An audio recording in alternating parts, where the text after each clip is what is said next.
Welcome to SAM Networking Labs. Today we are going to work through a complete practical revision guide for Kasneb ccna. This is question 21, which covers password encryption and SSH configuration on Cisco routers.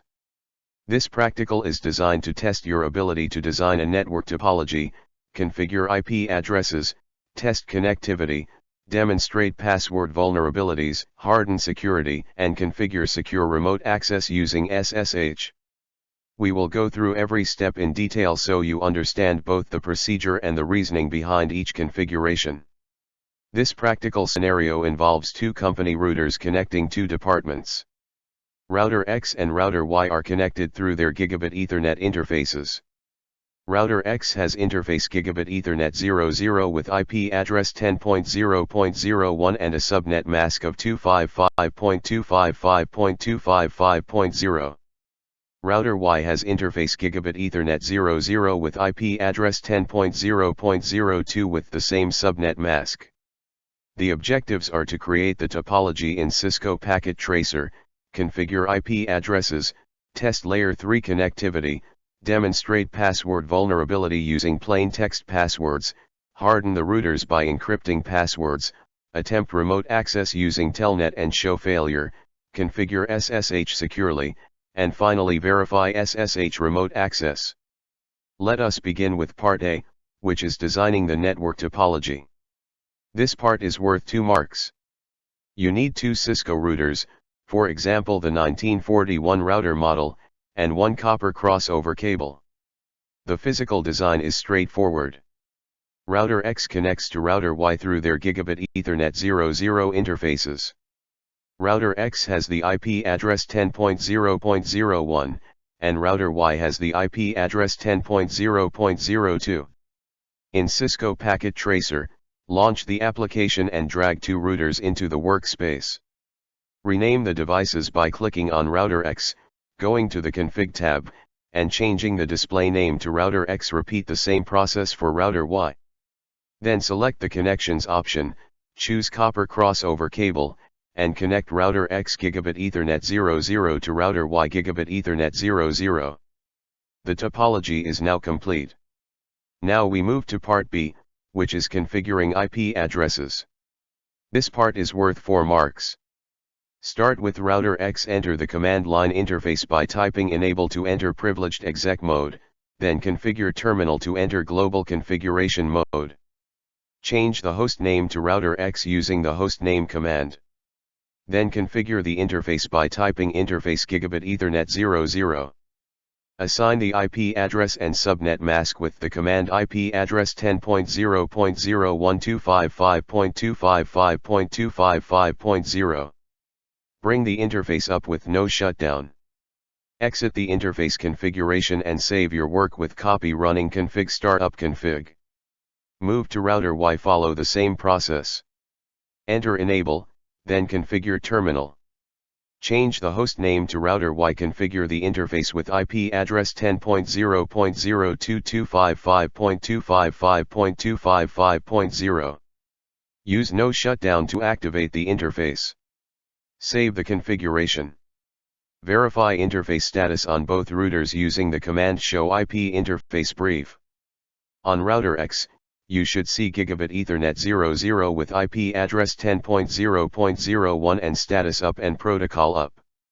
On Router Y, you should see the same with IP address 10.0.02. This confirms that the interfaces are properly configured and active. Now we move to part C, which is testing Layer 3 connectivity. This part is worth 4 marks. The tool used for this is the ping command. Ping tests reachability, measures response time, and confirms Layer 3 connectivity between devices. From Router X, run the command ping 10.0.02. The expected output is 5 exclamation marks indicating that all 5 packets were successfully received. You should see success rate 100%. From Router Y, run the command ping 10.0.01. You should also see success rate 100%. This confirms that Layer 3 connectivity is working correctly between the two routers. Now we move to part D, which is password security hardening. This part is worth 4 marks. The scenario is that the administrator discovers that passwords appear as plain text in the running configuration. When you view the configuration with Show Running Config, you can see passwords in clear text, which is a serious security risk. First, we demonstrate this vulnerability by assigning plain text passwords on router X. Enter global configuration mode and set the enable password with enable password Cisco 123. Then set the console password by entering line console 0, password admin 123, and login. Then set the remote line password by entering line VTY04, password remote 123, and login. Repeat these steps on router Y so that both routers have plain text passwords configured. Now view the running configuration with Show Running Config. You will see the passwords displayed in plain text. For example, you will see enable password Cisco 123 and password admin 123. This demonstrates the security risk. To fix this, enable password encryption using the command service password encryption. Apply this command on router X and on router Y. Now when you view the running configuration again, the passwords will appear encrypted. Instead of seeing admin 123, you will see password 7 followed by a string of encrypted characters. The number 7 indicates that the password is encrypted using the Cisco proprietary Type 7 encryption. Additionally, replace the plain enable password with the more secure enable secret command. On router X, type enable secret strong password 123. On router Y, type enable secret strong password 123. The enable secret command uses MD5 hashing, which is much stronger than the enable password command. The difference is that enable password stores the password in plain text or with weak Type 7 encryption, while enable secret stores it as an MD5 hash, which is not easily reversible. Now we move to part E, which is configuring SSH remote access. This part is worth 6 marks. The scenario is that a technician attempts remote access from router Y to router X and the connection fails. First, we test this failure using telnet. From router Y, type telnet 10.0.01. The expected result is connection refused. This is because router X does not have VTY remote access configured. Now we configure SSH on router X. The first step is to set a domain name, because SSH requires a domain name to generate encryption keys. Enter global configuration mode and type IP domain name company.local. Next, create a local user account for SSH authentication.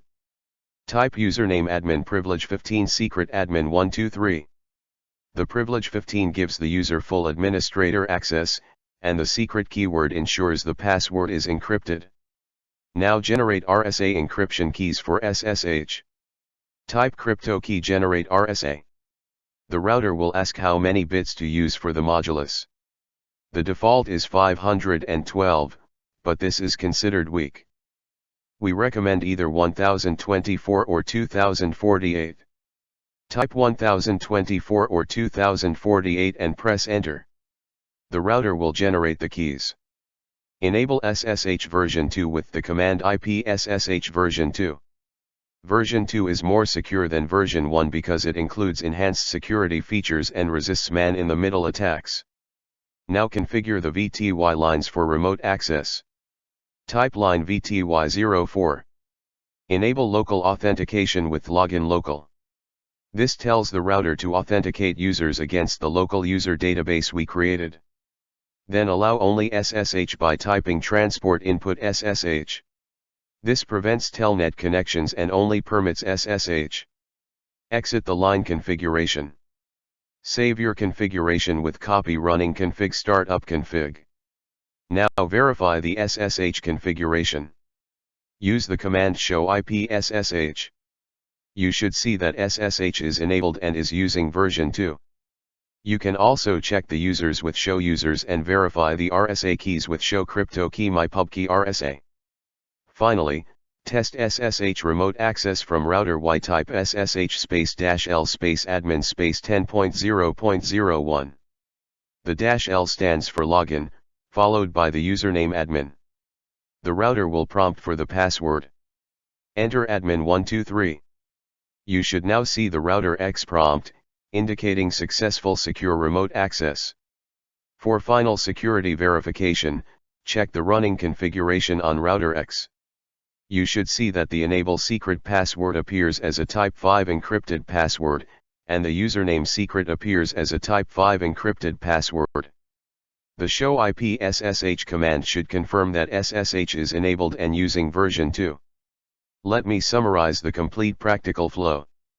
You build the topology, rename the routers, connect the interfaces, configure IP addresses, ping test layer 3 connectivity, configure plain text passwords, display the running configuration to demonstrate password exposure, apply service password encryption, verify encrypted passwords, attempt telnet remote access which fails, configure SSH, create a user account, generate RSA keys, enable SSH version 2, configure VTY lines, test SSH from router Y, and finally verify the secure configuration.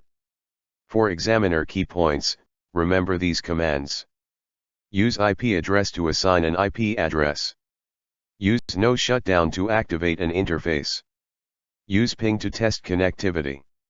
Use service password encryption to encrypt passwords.